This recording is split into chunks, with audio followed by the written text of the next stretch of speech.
እስኪ አስቡት፣ ዛሬ ካልጋችሁ ነቅታችሁ የምታውቁት ዓለም ወደ ማብቂያ እየተቃረበ እንደሆነ ብትረዱ። ውቅያኖሶች እየሞሉ ይፈሳሉ። ምድሪቱም ተሰነጣጥቃ እየተከፈተች ነው። ከተሞች በሰከንድ ውስጥ ይዋጣሉ። በዓለም ዙሪያ ያሉ መንግስታት ደግሞ መታደግ የሚችሉትን ያህል ሰዎቻቸውን ለማዳን ከጊዜ ጋር ይሽቀዳደማሉ። ነገር ግን ይህ ዝም ብሎ ተራ የተፈጥሮ አደጋ አይደለም። ሳይንቲስቶች መላውን የሰው ልጅ ዘር ፈጽሞ ሊያጠፋ የሚችሉ አሰቃቂ አደጋዎች እርስ በርሳቸው ተከታትለው እንደሚከሰቱ ደርሰውበታል። ዓለም ወደ ምስቅልቅልና ወደ ሁከት ውስጥ ስትገባ አንድ ተራ ሰው ቤተሰቡን በህይወት ለማቆየት በምድር መናወጥ፣ በሚፈራርሱ ከተሞችና በሚያስደነግጡ ሱናሚዎች መካከል አልፎ ለመታገል ይነሳል። ወደ ታሪካችን ከመግባታችን በፊት ቪዲዮውን ላይክ እና ለቻናሉ ደግሞ ሰብስክራይብ ማድረግ እንዳይረሱ። በ2009 ዓመተ ምህረት በፀሐይ ከባቢ አየር ውስጥ ያልተለመዱ ኃይለኛ የፀሐይ ነበልባሎች እየተከሰቱ ነው። ይህም በዶክተር ሄምዝሊ ትኩረት ተሰጥቶት ከአስትሮፊዚክስ ሊቅ ሳትናም ጋር ለመወያየት ወደ ህንድ ይጓዛል። አንድ ላይ ሆነው ከመሬት በታች 11 ጫማ ወደሚያወርዳቸው የኮፐር ማዕድን ማውጫ ጉድጓድ በኤሌቬተር ይወርዳሉ። በማዕድኑ ላቦራቶሪ ውስጥም ሳትናም አሁን ያሉትን የፀሐይ ነበልባሎች በታሪክ ትልቁ እንደሆኑና የመሬትን እምብርት እንዲሞቅ እያደረጉ እንደሆነ ያሳያል። ይህም የፈላ የመሬት ውሃ ውስጥ ያለበትን ታንክ በመክፈት ያረጋግጣሉ። ዓለም አቀፍ ጥፋት በመፍራት ሄምዝሊ አስፈላጊ የሆነ ዝግጅትን ለማቋረጥና ወደ አሜሪካ በፍጥነት በመመለስ ጉዳዩን ለፕሬዚዳንቱ አስተዳደር ኃላፊ ለአን ሃውዘር ሪፖርት ያደርጋል። ከ6 ወራትም በኋላ በ2010 ዓ.ም የአሜሪካ ፕሬዚዳንት ዊልሰን ለዓለም መሪዎች ጉባኤ ስለሚመጣው የዓለም መጨረሻ ይናገራል። መረጃውም ለአጠቃላይ ህዝብ አይደርስም። ነገር ግን በዓለም ላይ ያሉ ሀያላን ሰዎች እቅድ ማውጣት ይጀምራሉ። በቲቤትም ሸለቆ ውስጥ ለተመረጡት ባለስልጣናት ትልልቅ መርከቦች መገንባት ይጀምራል። ነገር ግን ለአካባቢው ህዝብ ግድብ እየገነቡ እንደሆነ ይነግሯቸዋል። መስራት የማይችሉትም ሁሉ ያፈናቅላሉ። የተወሰነ ክህሎት ያላቸውን ሰዎች እንዲቀሩ ይፈቅዱላቸዋል። በ2011 ዓመተ ምህረት የመርከብ ትኬቶች ለባለ ሀብቶች እያንዳንዳቸውን በ1 ቢሊዮን ዩሮ ይሸጣሉ። በሉቭር ሚውዚየምም የዊልሰን ልጅ ዶራ ሞናሊዛን በፎርጅድ በመተካት ከጽንፈኞች ለመጠበቅ ከሚውዚየም ዳይሬክተር ጋር ትገናኛለች።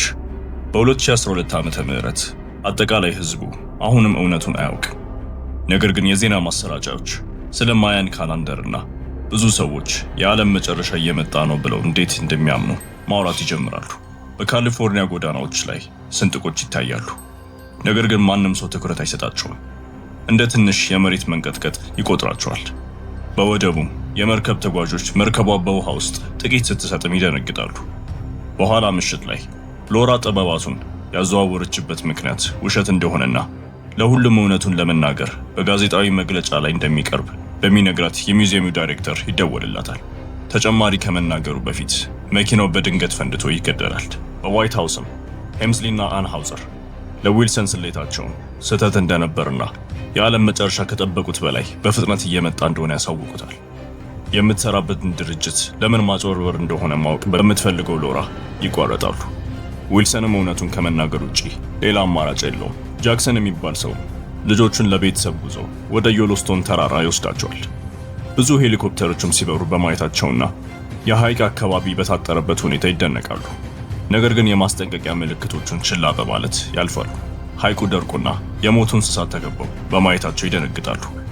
ቻርሊ የሚባለው እንግዳ ሰው ከጫካ ውስጥ ሆኖ በሚስጥር ሲከታተላቸው ወታደሮቹ መጥተው ቤተሰቡን ወደ ካምፓቸው ይወስዷቸዋል። ሄምዝሊ ለጃክሰንም በሐይቁ ላይ ምን እንደተከሰተ የሚያጠና የምድር ጥናት ባለሙያ እንደሆኑና አካባቢው ያልተረጋጋ በመሆኑ ጃክሰን ልጆቹን ይዞ መሄድ እንዳለበት ይነግረዋል። ቤተሰቡም ከሄደ በኋላ ሄምዝሊ ለሳትናም ይደውልለታል። እሱንም ማዕድናቱን መዝጋት እንደነበረበትና ሌሎች ሀገራት ተመሳሳይ መረጃዎች እየተቀበለ እንደሆነ ያሳውቀዋል። የመሬት ቅርፊትም መፍረስ ስለጀመረ ሰዎችን የማስወጣት ስራ መጀመር አለበት። ጃክሰንና ልጆቹ ወደ ካምፕ ቦታ ይሄዳሉ። እዚያም ሳይንቲስቶቹ ምን እንደሚሉ ማወቅ በሚፈልገውና መልሱ እንደ ውሸት አውቆ በሚመስለው ቻርሊ ይከበባሉ። ምሽት ላይም ጃክሰን ቻርሊን ከቫን መኪና ውስጥ ስርጭት እንደሚያስተላልፍ ያስተውላል። ስለሚመጣውም የዓለም ጥፋት የሚናገርበት የሬዲዮ ፕሮግራም ያዳምጣል። ጃክሰን ተጨማሪ መረጃ ለመውሰድ ወደ ቻርሊ ይቀርባል። ቻርሊም ስለ ማያን ትንቢት የሚያሳይ አኒሜሽን ያሳየዋል። ጃክሰንም እንዲህ አይነት ትልቅ ሚስጥር እንዴት ሊጠበቅ እንደሚችል ሲጠራጠር ቻርሊ እውነቱን ለህዝብ ለመናገር የሞከረ ማንኛውም ሰው እንደሞተ በብዙ ጋዜጣዎች ጽሑፎች ያረጋግጥለታል። ጃክሰን ከዚህ ቀደም አብሮት ይሰራ የነበረ ፕሮፌሰር ከ2 ወር በፊት እንደሞተ ያስተውላል። ቻርሊም ይህ ፕሮፌሰር የመንግስት ጠፈር መርከቦች ያሉበትን ቦታ የሚያሳይ ካርታ እንደላከለት ይናገራል። ሐሳቡም የማይመስል ሆኖ ስላገኘው ጃክሰን ወደ ድንኳኑ ይመለሳል። በማግስቱ ጠዋት በካሊፎርኒያ የመሬት መንቀጥቀጥ እየባሰ ይሄዳል። መሬት ላይ ያለው ትልቅ ስንጥቅ ሱፐርማርኬቱን ለሁለት ይከፍሏል። ደስ የሚለው ነገር ማንም ሰው አልተጎዳም። ነገር ግን የጃክሰን የቀድሞ ሚስት ኬት ልጆቹን ወዲያውኑ ወደ ቤት እንዲመልስ ትደውለታለች። አንሃውዘርም 4 መርከቦች ብቻ እንደተጠናቀቁና ይህ በቂ ሰዎችን ማዳን እንደማይችል ለዊልሰን ያሳውቀዋል። ከሁሉም ሀገራት መሪዎች ጋር በተደረገ ስብሰባ ሄምዝሊ ሪፖርት በማቅረብ የቀራቸው 2 ወይም 3 ቀን ብቻ እንደሆነ ያብራራል። ስለዚህ ዊልሰን ህዝብ የማስወጣት እቅድ መጀመራቸውን ያስታውቃል። ልጆቹን ኬት ጋር ከጣለም በኋላ ጃክሰን ካርፖቭ ከተባለ የሩሲያዊ ሀብታም አለቃው ጋር ጥሪ ደርሰዋል። እሱም ሚስጥራዊ በሆነ መንገድ ለማስወጣት እየተዘጋጀ ስለሆነ ጃክሰን መንታ ልጆቹን ወደ አውሮፕላን ማረፊያ እንዲያመጣ ያዘዋል። ከልጆቹ አንዱ ለጃክሰን ሌላ ትንሽ የመሬት መንቀጥቀጥ አካባቢው ከመምታቱ በፊት በትልቁ መርከብ ከማምለጡ በፊትም እሱ በቅርቡ እንደሚሞት ይነግረዋል። ቻርሊ ትክክል ሊሆን እንደሚችል በማሰብም ጃክሰን አውሮፕላን ተከራይቶ ቤተሰቡን ለመውሰድ በፍጥነት ይመልሳል። በዚያ ቅጽበት የበለጠ ኃይለኛ የመሬት መንቀጥቀጥ ካሊፎርኒያን ይመታታል። በዚህን ጊዜ ቤቶች በሙሉ መፈራረስ ይጀምራሉ። ጃክሰን ልጆቹን ኬትንና አዲሱን ፍቅረኛዋን ጎርደንን ለመውሰድ በሰዓቱ ይደርሳል። በዙሪያቸው ያሉ ቤቶች በሙሉ እየወደሙ ነው። ጎዳናዎቹን መፈራረስ ይጀምራሉ። ስለዚህ ጃክሰን ወደ ጉድጓድ ውስጥ ላለመውደቅ በጥንቃቄ መንዳት አለበት። በቅርቡ ሌሎች ሰዎችም ለማምለጥ ይሞክራሉ። ጎዳናዎቹም ይጨናነቃሉ። ይህም ጃክሰንን መኪናው ከመሬት ከፍታ ላይ እንዲዘል ያደርገዋል። በግቢዎችና በዛፎች ውስጥም እንዲነዳ ያደርገዋል። በከተማው መሃል ድልድዮችና ህንፃዎች እየፈረሱ ነው። ይህም የሺዎችን ሰው ህይወት ያጠፋል። ከረጅም ጉዞም በኋላ ቡድኑ የመጨረሻ ወደ አውሮፕላን ማረፊያ ይደርሳሉ። ነገር ግን አብራሪው እንደሞተ ይረዳሉ። ጎርደን ጥቂት የበረራ ትምህርቶችን ወስዷል፣ ነገር ግን ልምድ የለውም። ስለዚህ በጭንቀት የተቻለውን ያህል ይሞክራል። አውሮፕላኑን ማረፊያ ከመደምሰሱ በፊት ቤተሰቡን ይዞ መብረር ይችላል። በቅርቡ አብዛኛው ሎስ አንጀለስ ሰጥሟል። ባህሩም በባህር ዳርቻ ያሉትን ከተሞች በሙሉ መሸፈን ይጀምራል። ከጥቂት ቅጽበታትም በኋላ ቤተሰቡን ቻርሊንና ካርታውን ለመፈለግ የሎስቶን ተራራ ላይ ይቆማሉ። ነገር ግን ቻርሊ በተራራ ጫፍ ላይ የመጨረሻውን ጊዜ እየጠበቀ ስለሆነ በቫን መኪና ውስጥ የለም። ጃክሰን ቻርሊን ለመፈለግ ቫኑን እስከ ተራራው ድረስ ይነደዋል። ነገር ግን ብዙ ወፎች ሲበሩና ኮረብታዎቹ ወደ ታች ሲሰጥሙ ያያል። ጃክሰንም በቫኑ ውስጥ ይሄዳል። ቻርሊ እሳተ ገሞራው ፈንድቶ አካባቢውን ሲያጠፋ ስርጭቱን ለማስተላለፍ ይቆማል። የእሳተ ገሞራ ድንጋዮችን መውረድ ይጀምራሉ። ቻርሊንም ይገድሉታል። የቫኑንም ጀርባ ይመቱታል። ደስ የሚለው ጃክሰን በፍጥነት በመንዳት መሬት ላይ ባለው ስንጥቅ ላይ ዘሎ በሰዓታቱ ውስጥ አውሮፕላን ማረፊያ ደርሷል። እሱን አሁንም ካርታውን በቫኑ ላይ መፈለግ አለበት። ይህም ረጅም ጊዜ ስለወሰደ መሬቱ መሰንጠቁን ይቀጥላል። ቫኑም ወደ ውስጥ ይወድቃል። ጃክሰን እንደሞተ በማሰብ ጎርደን አውሮፕላኑን ለማንሳት ያዘጋጃል። ነገር ግን በድንገት ጃክሰን በመጨረሻው ሰከንድ ከቫኑ ወጥቶ የኬትን እጅ ለመያዝ ይሮጣል። እሱም ደህንነቱ ከተጠበቀ በኋላ አውሮፕላኑን በመጨረሻ ያስነሷል። ከዚያም ጃክሰን ካርታውን ይፈትሻል። ወደ ቻይና መሄድ እንዳለባቸውም ያስተውላል። ስለዚህ የተሻለ አውሮፕላን ያስፈልጋቸው ነበር። ምሽት ላይ አንሃውዘር እና ሄምዝሊ በዓለም ዙሪያ የሚከሰቱ የተፈጥሮ አደጋዎች ሪፖርት ይመለከታሉ። አስፈላጊ የሆኑ ቅርሶች እየወደሙ ነው። በሚሊዮን የሚቆጠሩ ሰዎችም እየሞቱ ነው። ሁሉም ሰው ተስፋ እያጣ ነው። ሄምዝሊ እውነቱን ለአጠቃላይ ሕዝብ ለመናገር ጊዜው እንደሆነ ያስባል። ነገር ግን አንሃውዘር የተመረጡት ሰዎች መርከቦች ላይ እስኪሳፈሩ ድረስ ሕልውናውን ለመጠበቅ ሲል እምቢ ይላል። ከዚያም ለዊልሰን ለመልቀቅ ጊዜው እንደሆነ ይነግሩታል። ነገር ግን ዊልሰን ከሕዝቡ ጋር ለመቆየትና ለማለፍ ይወስናል። አንሃውዘርም የሄምዝሊን ተቃውሞዎች ችላ በማለት አመራሩን ይረከባል። አውሮፕላኑ ከእነሱና ከአባቷ ለመሰናበት የመጨረሻ ጥሪ ከሚደርሳት ከሎራ ጋርም ይነሳል። ከዛም በኋላ ዊልሰን በመጨረሻ ዓለም እውነቱን እንዲያውቅ ይፋዊ መግለጫ ይሰጣል። የጃክሰን ቡድን ወደ ላስ ቬጋስ አውሮፕላን ማረፊያ ይደርሳሉ። እዚያም ሁሉም የበረራ ጥሪዎች ስለተሰረዙ ካርፖቭ እየጠበቀ ይገኛል። እሱ መንታ ልጆቹንና ፍቅረኛውን ተማራንን አምጥቷታል። ጃክሰንም ካርፖቭን ቤተሰቡ እንዲወስድ ይለምነዋል። ነገር ግን ካርፖቭ መጀመሪያ ላይ ችላ ይለዋል።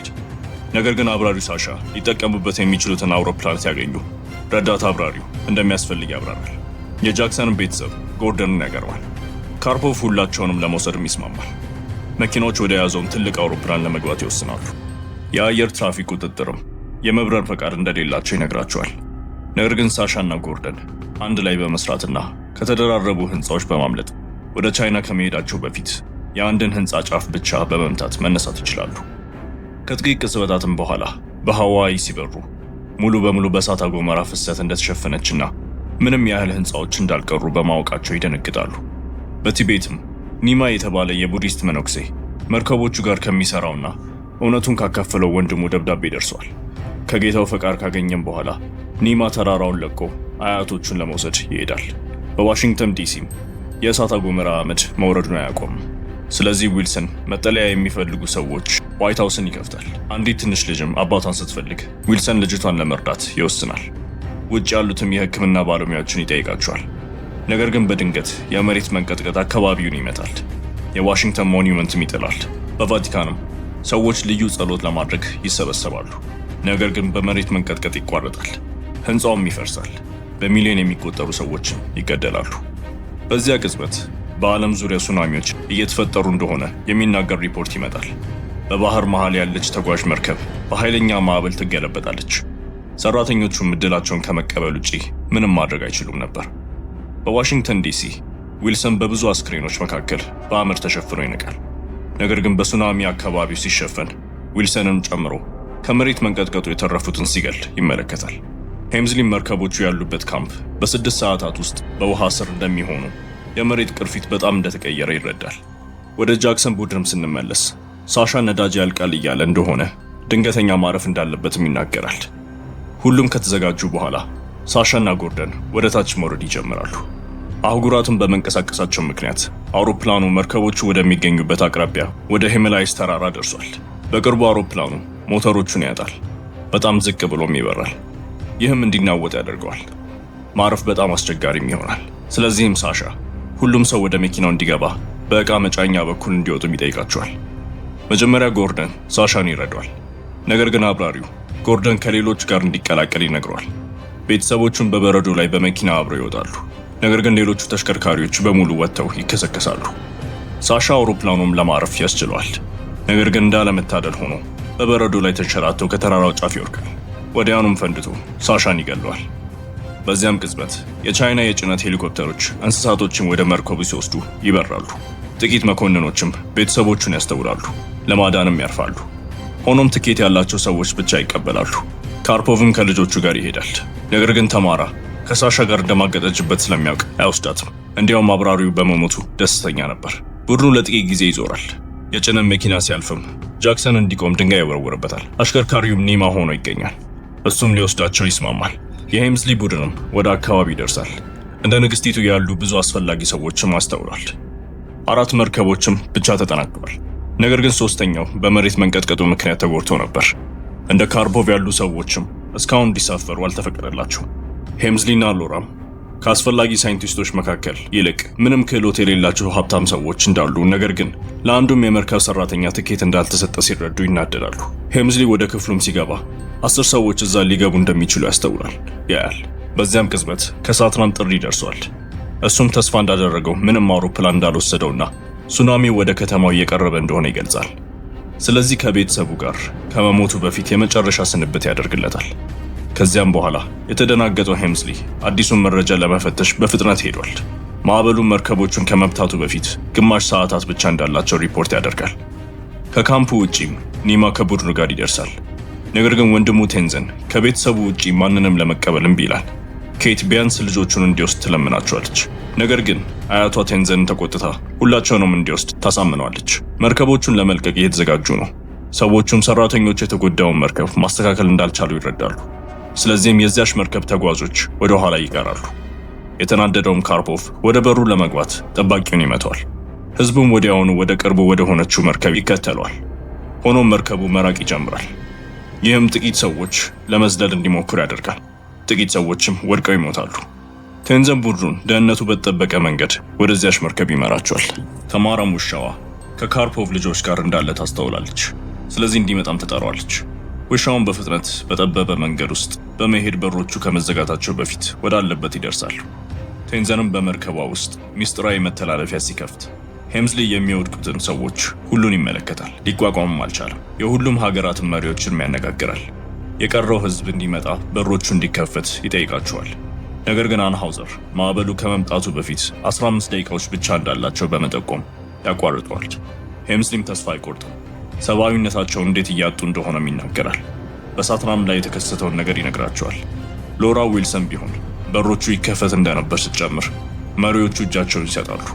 በሮቹም እንዲከፈቱ ፈቃድ ይሰጣሉ።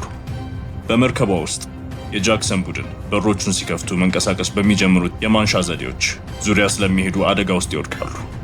ቴንዘን እና ጎርደን ተገፍተው በጭንቅ ከጫፍ ላይ ለመያዝ ይቻላቸዋል። ነገር ግን የሚሽከረከሩት ጥርሶች የቴንዘንን እግር ይጎዱታል።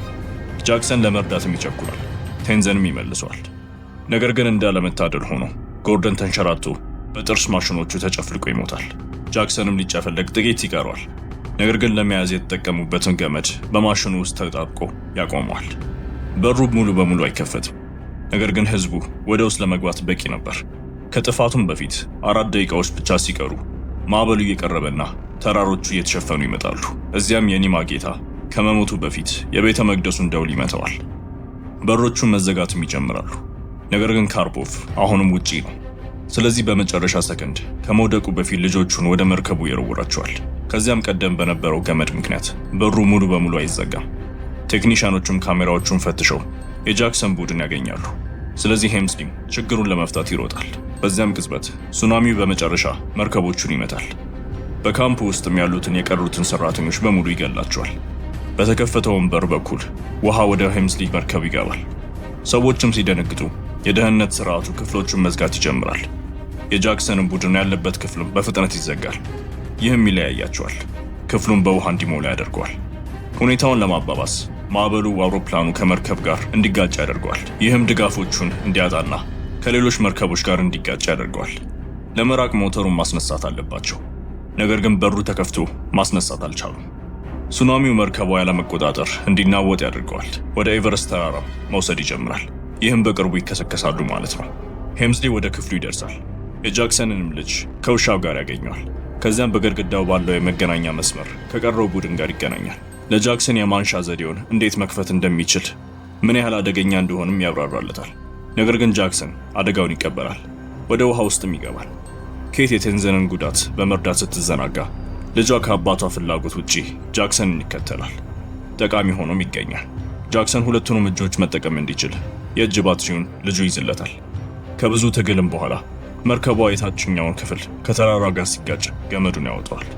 በሩ በመጨረሻም ይዘጋል። ቴክኒሻኖቹም ሞተሩን ማስነሳት ይችላሉ። ሆኖም መርከቧ በሰዓታት ለመዞር በጣም በፍጥነት እየተንቀሳቀሰች ነው። መርከቧ ከተራራው ጋር መጋጨት ትጀምራለች። ትልልቅ ድንጋዮችም በላዩ ላይ መውደቅ ይጀምራሉ። ይህም ጥቂት መስኮቶችን ይሰባብራል። ደስ የሚለው ነገር ትልቅ ጉዳት ከመድረሱ በፊት ሞተሩ ተነስቶ መርከቡ ከተራራው ይርቃል። ሁሉም ደስ ብሏቸውም ሲያከብሩ ጃክሰን ከቤተሰቡ ጋር ይገናኛል። ከዚያም በኋላ ዓመታት ከጥፋት ውሃ በኋላ ተብለው መቆጠር ይጀምራሉ። በመጀመሪያውም ወር በዚያ ቅጽበት ካፕተኑ ሰማዩ ጥራት እንዳለው ይናገራል። ስለዚህ ሰዎች በመጨረሻ ፀሐይን እንደገና ለማየት ወደ ውጭ ይወጣሉ። በሶስቱ መርከቦች ውስጥም ያሉ ሰዎች በንጹህ አየር ሲደሰቱ ሄምስሊ ውሃው እየቀነሰ እንደሆነና መላው የአፍሪካ አህጉር ከፍ እንዳለ ለማወቅ ከሳተላይቶች የሚመጡ ሪፖርቶችን ይፈትሻል። መርከቦቹም አዲስ ህይወት ለመጀመር ወደዚያ ያመራሉ።